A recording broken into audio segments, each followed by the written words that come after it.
Olá, amigos. Eu fico pensando, puxa vida, como a educação evoluiu com relação às questões da pessoa com deficiência. Fico imaginando uma criança que tenha nascido, não sei, em 1700, quais seriam as perspectivas?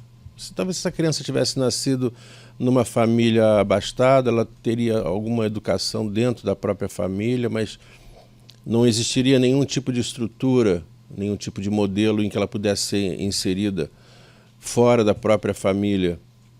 Depois, a criação dos institutos, como o Benjamin Constant, em que a criança podia ser colocada lá, num processo que a gente poderia chamar de segregado. Ele sai da sua família, vai para lá, estuda num colégio de internato, né? E ela vai aprender bem dentro daquele instituto especializado, mas a questão social fica prejudicada.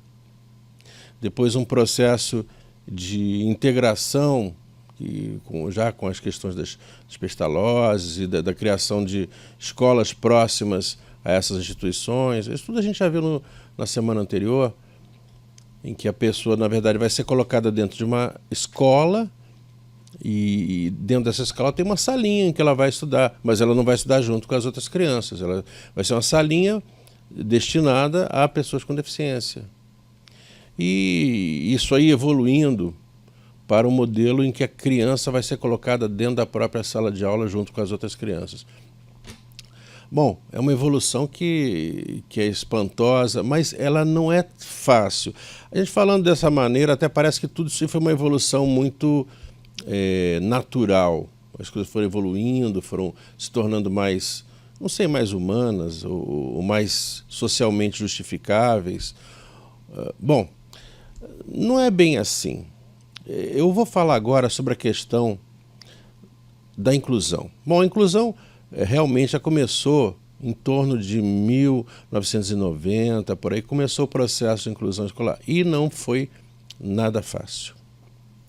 Você imagina colocar uma criança dentro de uma sala com outras crianças, essa criança é cega, essa criança tem uma dificuldade grande de movimentação. Bom, ela tem algum tipo de diferença e aquilo ali vai ter que ser lidado por todo mundo, pela própria criança, pelo professor, pelos coleguinhas, pela escola.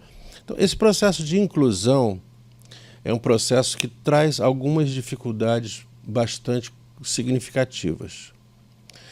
E vai trazer também algumas vantagens. Por exemplo, a questão social, a criança vai estar lá lidando com outras crianças e as crianças vão se acostumar com uma pessoa com deficiência e as suas limitações e as suas inteligências e a sua simpatia e, bom, tudo aquilo que tem a ver com a relação humana por bem ou por mal.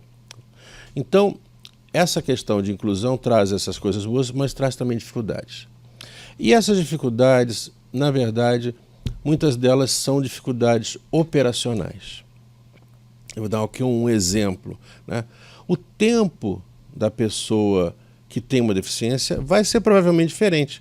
Imagina, por exemplo, a pessoa para escrever, utilizando... Vamos imaginar uma criança que já saiba braille. Vai escrever em braille, ela tem um tempo para escrever em braille, que é diferente do tempo para escrever com a caneta, né? Uma pessoa que tem uma dificuldade manual vai ter que utilizar um gravador, bom, ou vai ter que usar um sistema computacional para fazer acesso. Então, tem que haver, na verdade, uma separação, e aí, nesse processo de recebimento, de acolhimento das crianças na sala, uma série de tentativas foram feitas no mundo afora, né? E aqui a gente está descrevendo alguma dessas tentativas e que acabaram se transformando num modelo, que é o modelo do atendimento educacional especializado.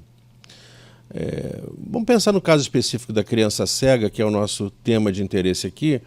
A criança cega, colocada numa sala convencional, né? Qual é o grande problema dela? É a questão de escrever e ler. Isso vai ser o grande problema da criança com deficiência visual. Então tem que ter algum lugar onde ela possa ter as coisas que dentro da sala de aula ela não vai ter. O MEC definiu algumas alternativas. Inicialmente criou umas salas para prover essa criança com braille. Tudo aquilo que fosse que tivesse a ver com impressão braille seria feito fora da sala de aula por uma sala, né? A gente vai falar um pouquinho sobre isso, né? Essa sala a gente chamaria de centro de apoio pedagógico, questão de materiais específicos para matemática. Bom, então essa sala de apoio pedagógico, esse centro de apoio pedagógico, CAP, foi uma primeira tentativa, né, de trazer também um pouco de tecnologia, trazer impressoras braille, trazer materiais específicos e instalar algumas em alguns lugares específicos da cidade, né? Na verdade, no modelo original, cada grande cidade teria o seu próprio CAP, né? E o CAP atenderia a diversas escolas. E isso foi sendo modificado por um modelo de repente mais eficiente, em que a própria escola receberia uma sala específica, que a gente chamaria de sala de recursos multifuncionais, para atender ali proximamente às necessidades imediatas da criança, né? Para que essa salinha não seria uma salinha para a pessoa ter uma segunda aula, uma aula de reforço. Não, não é isso. É para atender essas necessidades específicas de impressão braille, de aprender a usar DOSVox, de ter o acesso a determinados tipos de materiais, de haver uma duplicação ou uma impressão ou uma ampliação de material didático. Bom, esse é o tema que a gente vai ver agora.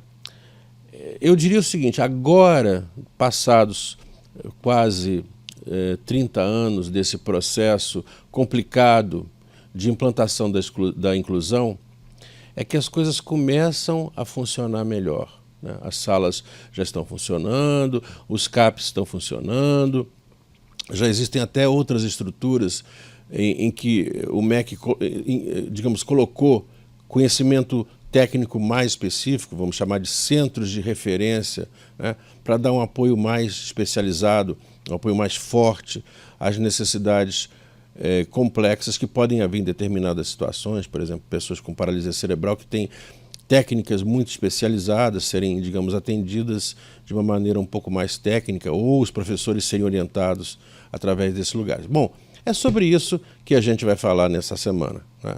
É uma tentativa de mostrar para você como é que a operacionalização de todas essas questões foi realizada. Isso aí vai receber um nome genérico de atendimento educacional especializado.